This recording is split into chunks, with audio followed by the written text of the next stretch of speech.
is it so hard to hear people say nice things? It makes it, Pam, you know I cry.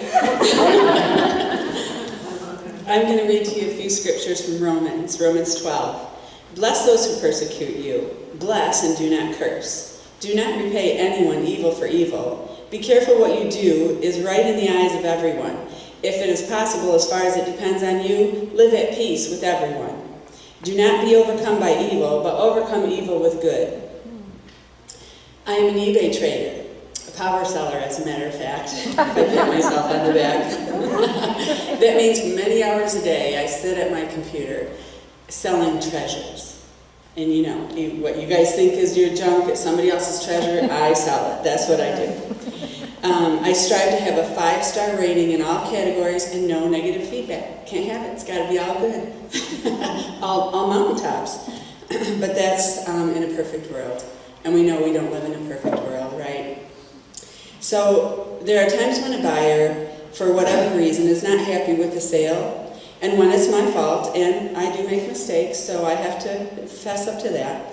I have no problem giving a full refund, working with the buyer to make sure that they're 100% satisfied, thus receiving that all-star feedback, all positive, no negative, good all across the board.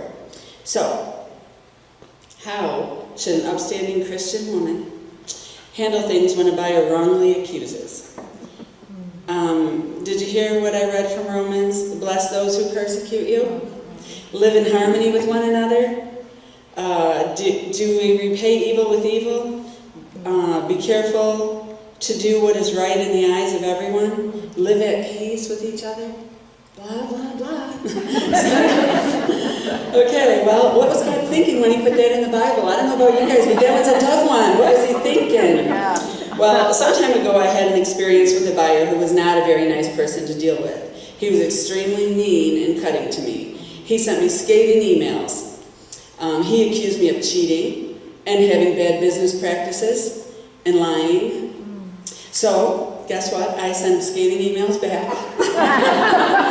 I pointed out that obviously he was new to eBay and he did not know how to handle these kind of situations. He should have left that to me, but he didn't. So I had to let him know he was not a joy to work with. I won't even tell you exactly what I said, really. I won't tell you. It's too embarrassing. But let's just say I would not have said it if Jesus was in the room. Okay? Do you get it? But I had the right to, though, didn't I? He started it. He started it all.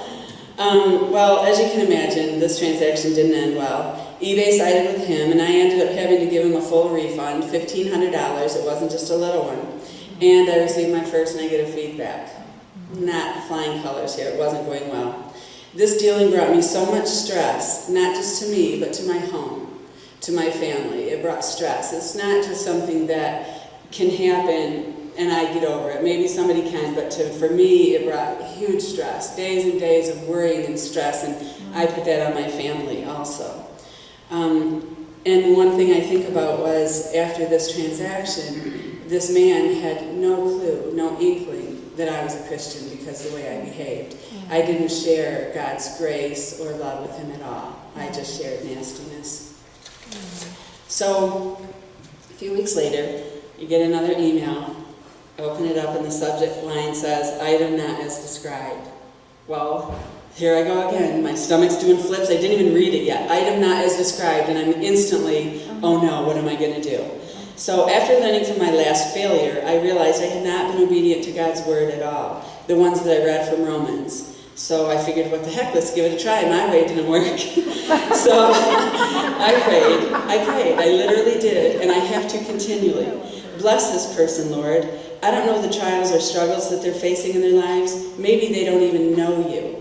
I won't overcome evil with evil, but I will overcome evil with good. I won't be conceited. I will, as far as it depends on me, handle this situation so it leaves everyone at peace. I learned again that a kind word does turn away wrath. The problem was resolved. No harsh words were spoken between the buyer and I, and most importantly, I was not ashamed of my actions, as I was before. After all that was said and done, this buyer did know that I was a Christian, and we were both at peace at the end of this sale. Now, I just thought I wanted to tell you guys this. I don't like, this isn't even in here, so forgive me if I babble, you might have to cut me off, but I don't like I don't like having to always give in. And that's not what I'm saying. We don't always have to give in. But when I handle a bad situation, I don't always win, but I always try now to handle it God's way. I'm not saying that if somebody says, this item was bad, I have to say, oh, you're right, I'm sorry, here's your money back. That's not what I do. But I do address it in a different way, in a different attitude. So I don't want you guys all going home saying, well, she just gives in to everybody. Sometimes I do if God tells me to, and sometimes I don't. But these complaining emails will probably continue to come in. How I handle them is what makes a difference. If I choose to unconditionally defend myself, which I have had a habit of doing, defending myself, am I reflecting the love and the grace of Jesus? The outcome may not always be that way, the way I would like it, but I always want to know that I handled it in a way that gives honor to God. It's hard sometimes to bend and to not be so proud and not always be right.